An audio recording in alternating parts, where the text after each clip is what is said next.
Penangkapan selebritas di penyalahgunaan kasus narkoba kembali terjadi, kali ini dialami oleh Onat. Lalu bagaimana seharusnya penanganan kasus narkoba yang melibatkan selebritas ini dilakukan? Sudah bergabung sore hari ini bersama psikolog forensik Reza Indragiri. Pak Reza, selamat sore. Selamat sore. Lagi-lagi selebritas terkena kasus narkoba, kali ini diduga dilakukan oleh Onat, meskipun tadi hasilnya masih belum disampaikan ke publik ya, apakah positif atau negatif mengkonsumsi narkotika, Pak Reza. Tapi yang jelas adalah pada saat ditangkap, Onat ini bersama dengan sang istri, dan sang istri negatif menggunakan narkotika. Apa yang ditangkapnya dari penangkapan Onat ini? Ada dua kemungkinan yang harus ditelusuri oleh pihak kepolisian, apakah sang selebritas tanda petik sebatas penyalahguna, ataukah dia lebih daripada itu, bahwa yang bersangkutan masuk level pecandu, atau bahkan juga mungkin termasuk dalam kategori sebagai pengedar. Sudah ada barang tentu, ada konsekuensi yang berbeda satu sama lain tergantung dari status yang saya sebutkan tadi. Nah, daripada kemudian pihak kepolisian buru-buru menyimpulkan A atau B atau C, maka saya mendukung perlu langkah ekstra hati-hati untuk memastikan bentuk penanganan, bahkan juga mungkin bentuk hukuman yang patut dijalani oleh sang selebritas. Meskipun belum disampaikan ya, Pak Reza, apakah tadi positif mengonsumsi narkotika atau tidak, tapi dari pihak Ganas menginginkan rehabilitasi ini. Sebenarnya memang harus diungkapkan terlebih dahulu atau harus diketahui dulu positif atau tidak mengonsumsi narkotika?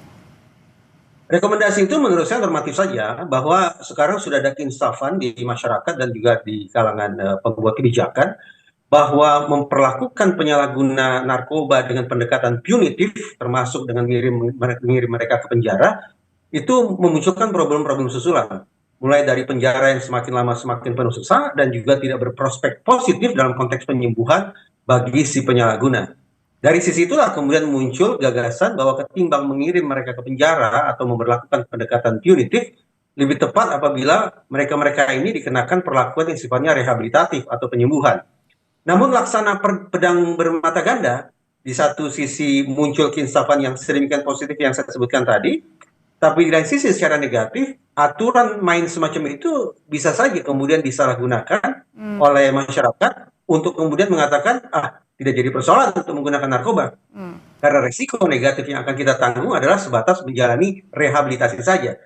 Dengan yang memang butuh adanya kehati-hatian juga untuk memastikan bentuk penanganan macam apa yang harus dikenakan. Agar tidak kembali berulang seperti kasus di di selebritas sebelumnya ya. Hati-hati kalau kita kemudian sudah bicara tentang kasus residivisme dalam penyalahgunaan narkoba, maka jari kita semestinya tidak tertuding hanya kepada si penyalahguna.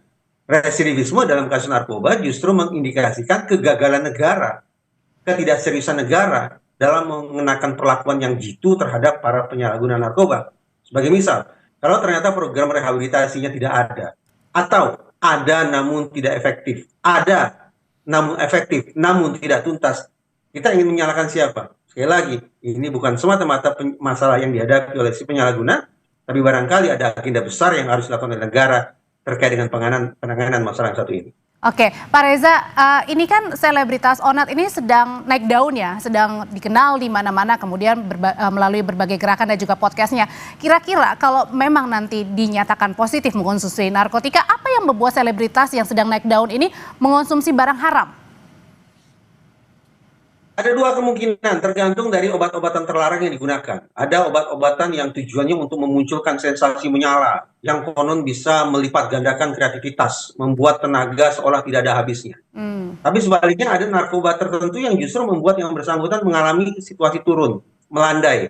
Dia menjadi ingin beristirahat, dia merasa lebih tenang, merasa lebih teduh, dan seterusnya. Tergantung pada persoalan apa yang anggaplah sedang dihadapi oleh sang selebritas, dan kemudian dia memilih jenis obat-obatan apa.